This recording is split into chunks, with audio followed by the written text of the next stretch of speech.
भारत की जो छवि है पूरे विश्व में, एक इतिहास है भारत का, वो अनेकता में एकता का है और उसको मूल रूप से कोई भी नष्ट करने का प्रयास करेगा उसमें सफलता मिलने वाली नहीं है। कि अनेकता में एकता ही हमारा विश्वास है।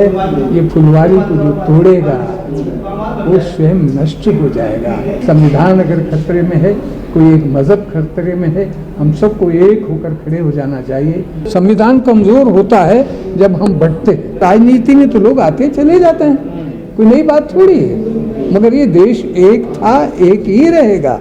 मजहब के नाम पे देश तकसीम नहीं होगा। जो धर्म के नाम से वायलेंस करता है वो धार्मिक नहीं हो सकता है, क्योंकि उसका धर्म उसकी इजाजत देता ही नहीं। कोई सा भी धर्म ले ले।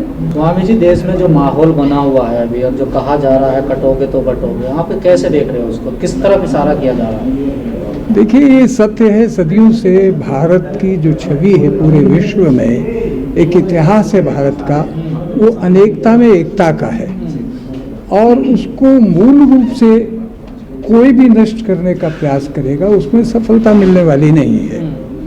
ये सत्य है कि बटे हम रहे तो गुलाम भी रहे, मगर 1857 के बाद फिर कोशिश हमको क्यों करनी पड़ी?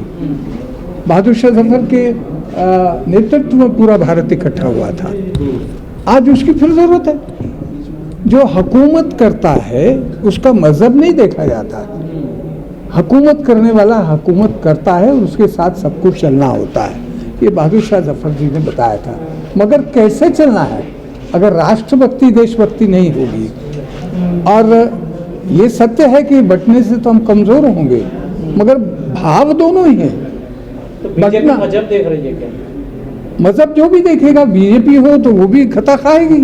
पर यहाँ पर किससे कटने की बात कही जा रही है? हम तो हाँ, वही तो बात हो रही है कि कौन काटेगा इस देश में? कोई काटने वाला है ही नहीं। सदियों से इतिहास को कौन तबाह करेगा? अरे राजनीति में तो लोग आते चले जाते हैं, कोई नई बात थोड़ी है, मगर ये देश एक था, एक ही रहेगा। मजहब के नाम पे देश तकसीम नहीं होगा। हो गया एक बार, मगर अब होने वाला नहीं है। पर स्वामी जी, अगर इस तरीके का बयान कोई मुख्यमंत्री दे रहे हैं तो इसको किस संदर्भ में देखने की जरूरत है? चलता हूँ ये तो गलत है, सरासर गलत है। अगर आप एक मजहब के नाम पर इस मुल्क को चलाना चाहेंगे तो ये मुल्क भारत नहीं चलने वाला है, ये हिंदुस्तान है। सारे जहां से अच्छा हिंदुस्तान हमारा, ये गाते हुए हम बड़े हुए हैं। लिखने वाला कौन था, उसकी जाति कौन थी? संविधान में भारत है सर। भारत और हिंदुस्तान में कोई मैं अंतर नहीं समझता। नहीं, जब आप हिंदुस्तान कहते हैं तो इसको इस संदर्भ में देखा जाता है कि हिंदुस्तान मतलब हिंदुओं का स्थान, जिसमें मुसलमानों के लिए कोई जगह नहीं होगी। नहीं, मैं ऐसा नहीं मानता। ये तो बहुत पुराना है, ये सब ने मिलके लड़े हैं। हिंदुस्तान कहें या भारत कहें, अगर उसको अलग अलग कोई सोचता है तो गलत सोचता है। ये सभी का देश है, जिसके बाबा दादा यहाँ पैदा हुए हैं, इस जमीन में जिनका इतिहास है, वो उनका देश है। मादरे वतन भी है और भारत माता भी है। आप भी मानते संविधान खतरे में है? संविधान की तो बात मैंने कही है कि संविधान को मानना पड़ेगा। नहीं, अभी क्या संविधान की स्थिति क्या है? संविधान तो कमजोर होता है ना। संविधान कमजोर होता है जब हम बढ़ते हैं, हम अलग हो जाते हैं। आज क्यों ये मीटिंग करने की जरूरत है? आदित्यनाथ भी तो यही कह रहे हैं, एक रहोगे। वो किसी संदर्भ में बोल रहे हैं। उनके कहने का अंदाज मेरे अंदाज में फर्क है। मनसा ठीक नहीं है उनकी, अलग मकसद है उनका, राजनीतिक मकसद है। हमारा राजनीतिक मकसद नहीं है। हम धार्मिक आदमी हैं और धर्म तोड़ना नहीं, जोड़ना सिखाता। धार्मिक आदमी तो योगी आदित्यनाथ भी है, मठाधीश है। मगर मैं उनके बारे में कुछ नहीं कहना चाहता, वो स्वयं कहेंगे। मगर मेरी बात जो है, मैं भी सनातनी हूँ। सनातन धर्म का पालन करना ही सर्वे भवन्तु सुखिना, सर्वे सन्तु निरामया, सर्वे भद्राणि पश्यन्तु मा कश्चित् दुःख भाग्। कोई सन्यासी इसके बिना हिंदू रह ही नहीं सकता। हमारी सभ्यता है कि सब एक कुटुंब है, वसुधैव कुटुंबकम। ये पूरा संसार ही मेरा एक कुनबा है। आप भी सनातनी है, धीरेन्द्र शास्त्री भी अपने आप को सनातनी बताते, इतना अंतर कैसे है दोनों? बेटा, ये दिक्कत ये है कि मैं इंटरफेथ पे काम करता हूँ और मेरी आयु निकल गई। मैं हिंदू धर्म में उत्पन्न हुआ हूँ। मैं किसी पचड़े में नहीं पड़ना चाहता, क्योंकि मैं तो एक सूत्री कार्यक्रम में दुनिया में एक ही पैगाम लेके जाता हूँ जो मेरे धर्म ने मुझे सिखाया है कि सर्वे भवन्तु सुखिनः, सब बराबर हैं, कोई ना नीचा है ना छोटा है ना बड़ा है। हम तो ये मान के चलते हैं और यही सनातन संस्कृति है, दूसरी संस्कृति नहीं हो सकती।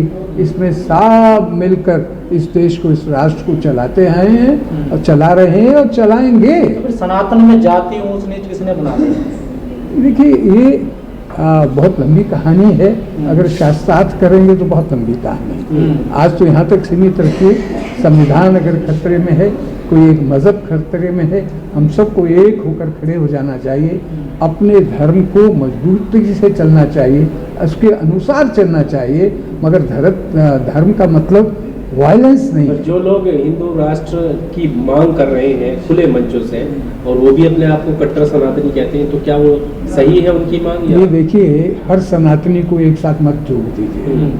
अगर ऐसा होता तो ऐसा रिजल्ट नहीं आता। ये बहुत सारी बातें हैं। पर सनातन का ठेका तो उन्होंने ले रखा है ना सर, वही अपने आप को ठेकेदार कोई ठेकेदार नहीं, सनातन तो चलता है, चलता रहेगा। ये टेम्परेरी चीज़ें कोई रहता है यहाँ। कितने बड़े बड़े लोग आए, कितनी हुकूमतें आई, मिली जुली सरकारें आई, कांग्रेस की सरकार आई, बहुत कहीं चली गई, आपस में तो लड़ रहे हैं। तो फिर इंतजार किया जाए जाने? बिल्कुल इंतजार किया जाए, और होगा वही जो मैं कह रहा हूँ कि अनेकता में एकता ही हमारा विश्वास है। ये फुलवारी को जो तोड़ेगा वो स्वयं नष्ट हो जाएगा। इस सदियों पुरानी तहजीब है, वही रहेगी, ये मेरा कहना है। मोदी जी, क्या लग रहा है कि नरेंद्र मोदी इस जो फुलवारी को तोड़ने की कोशिश कर रहे हैं? मैं अब नाम लेके किसी का कुछ नहीं कह पाऊंगा। मौजूदा सरकार है। हाँ, भाई मैं तो बड़ा गरीब सा इंसान हूँ और मैं विवादित बातों में ज़्यादा विश्वास इसलिए नहीं रखता हूँ कि विवादित बात खराब होती है। हमें तो आज जो बैठे हैं इकट्ठा होने के लिए बैठे हैं। अगर संतों के साथ, मैं अपना अनुभव बता रहा हूँ, 2006 से इस काम को करते हैं, दुनिया में जाते हैं, हिंदू मुस्लिम सिख ईसाई हाथों में हाथ डालकर सब धर्मगुरु जो एयरपोर्ट पर खड़े होते हैं भारत की और दुनिया की एयरपोर्ट पर, एक मैसेज जाता है, लोग टकटकी लगा के देखते हैं, सब हमारे से बात करते हैं और अंत में कहते हैं कि हम ऐसा ही भारत देखना चाहते हैं। तो ये गुप्त एजेंडा है यहाँ के लोगों का, वो खुल के नहीं बोलना चाहते। खुल के वही बोलते हैं जिनको सत्ता की बात करनी है। हमको सत्ता की बात नहीं करनी है, इसलिए हम सब मिलकर, क्योंकि मजहब नहीं सिखा था आपस में बैर रखना, हिंदी हैं हम, वतन है हिंदुस्तान। शोभा यात्रा में क्यों दंगे होते हैं? अब देखो बेटा, बात ऐसी है कि हमको इन बातों को किसी पर्टिकुलर एक धर्म से नहीं जोड़ना चाहिए। वापिस क्या होता है, फिर दूसरा उग्रवादी होता है, दूसरे में होती है, तो इस सब तरफ हो रहे कट्टरवाद को ही खत्म करना है हमको। हमको जो मजहब सिखाता है वो इंसानियत की बात करता है। मजहब कोई भी तोड़ने की बात कहता ही नहीं, तो जो करता है वो अधर्मी है। धर्म वाला तो हो ही नहीं सकता। जो धर्म के नाम से वायलेंस करता है वो धार्मिक नहीं हो सकता है, क्योंकि उसका धर्म उसकी इजाजत देता ही नहीं। कोई सा भी धर्म ले ले। पर जिस तरीके का माहौल दिखाया जा रहा है, आप एक सनातनी है, क्या आपको ये महसूस होता है कि आने वाले वक्त में मुसलमानों का कब्जा हो जाएगा या मुसलमानों से? मैं ऐसा सब नहीं मानता कि जैसे रहते आए हैं वैसे रहेंगे। प्यार और मोहब्बत भारत की तहजीब है और भारत का भविष्य भी यही है, और भारत का अतीत भी यही था, वर्तमान भी यही है, और भारत एक था, एक रहेगा। ये गारंटी मेरी मान लीजिए। यहाँ कुछ नहीं होने वाला, सब भाई भाई हैं, हम मिल के चलते। देश धर्म से चलेगा संविधान से? हाँ, देश धर्म से चलेगा संविधान से? देखिए, देश तो संविधान से चलता है।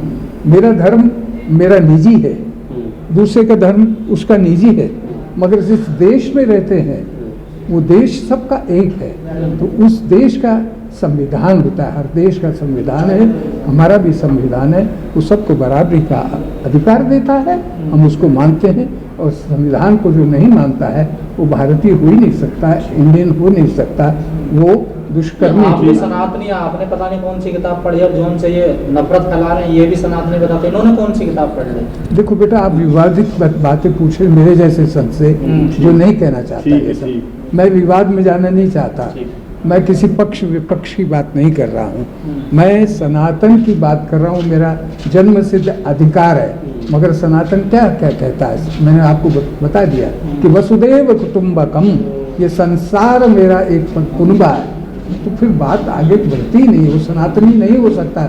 ABCD का आप नाम लें या सत्ता के नाम लें, वो नहीं हो सकता। सभ्यता नहीं बदल सकती। सभ्यता और मज़हब जो हमें सिखाता है वो इंसानियत का सिखाता है।